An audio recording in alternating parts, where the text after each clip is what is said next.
Mathura court में लगी लोक अदालत, कार्रवाई से लोग आए नाखुश नजर। मथुरा जिला न्यायालय परिसर में राष्ट्रीय लोक अदालत लगाई गई, जिसमें बड़ी संख्या में मामलों पर सुनवाई की गई, जिनमें से करीब दर्जन भर मामलों को मौके पर ही निपटा दिया गया। मगर कई ऐसे मामले भी न्याय से वंचित रहे जिन पर कोई सुनवाई नहीं है, जिन मामलों के चलते दूर दराज से चलकर लोग अदालत पहुंचे थे। अदालत की इस कार्रवाई से लोग नाखुश भी नजर आए, जिस पर उन्होंने कहा कि लोक अदालत सिर्फ खाना पूर्ति के लिए ही लगाई जाती है, इसके लगाने का उन्हें कोई भी लाभ नहीं मिला है। लोक अदालत में उन्हें बुलाया गया, उसके बाद भी उनकी समस्या का कोई भी समाधान नहीं हुआ है। बता दें कि राष्ट्रीय लोक अदालत में चेक बाउंस, वैवाहिक झगड़े तथा सिविल क्रिमिनल मामलों का निपटारा आपसी समझौते से कराया जाता है। राष्ट्रीय लोक अदालत की पहल से समय और धन दोनों की बचत होती है।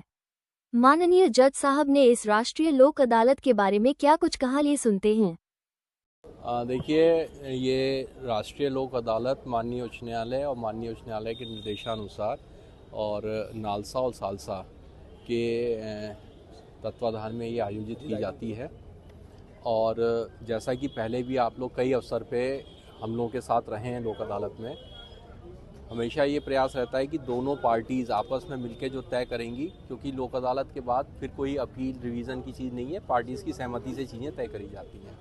तो आज भी हम लोगों का प्रयास ये है कि सभी न्यायिक अधिकारीगण इसी भावना से काम कर रहे हैं कि ज़्यादा से ज़्यादा लोग जहाँ पे तैयार होके आए हैं उनका निस्तारण किया जाए।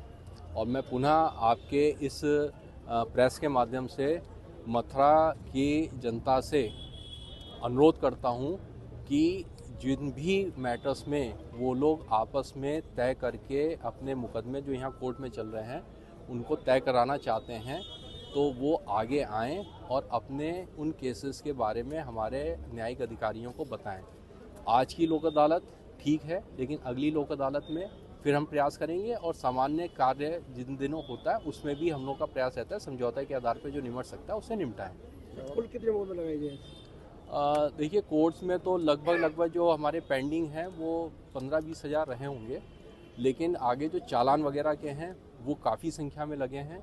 और हम लोग उम्मीद ये कर रहे हैं कि जो पिछली बार हम लोगों ने संख्या जितना केसेस का निस्तारण करा था उससे कहीं ज़्यादा इस बार हम लोग करें। लेकिन बात यही आ जाती है कि जहाँ पे दोनों पक्षकार तैयार होते हैं वहाँ पे हम लोगों का सफलता मिलती है, लेकिन जहाँ पे कहीं कोई एक पक्षकार नहीं तैयार होता है तो वहाँ प्रयासरत रहते हैं ताकि अगली बार के लिए उम्मीद करते हैं कि शायद वो तय हो जाए। कितने रेवेन्यू करने की संभावना है? देखिए, रेवेन्यू की तो हम शाम तक बता पाएंगे, लेकिन अभी जैसे बैंक्स वगैरह में मालूम चला है तो सबने अपने अपने तरीके से कर रहे हैं।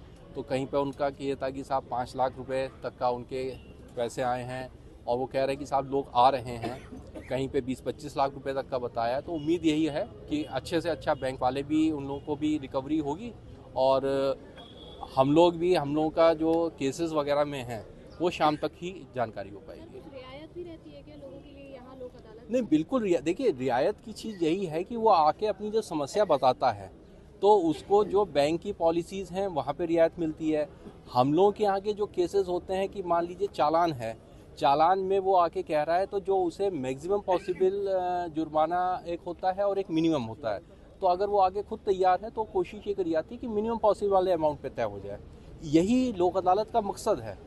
लेकिन इसके लिए ज़रूरी है कि आदमी, किसी भी व्यक्ति को वो आगे आके कोर्ट में आना पड़ेगा।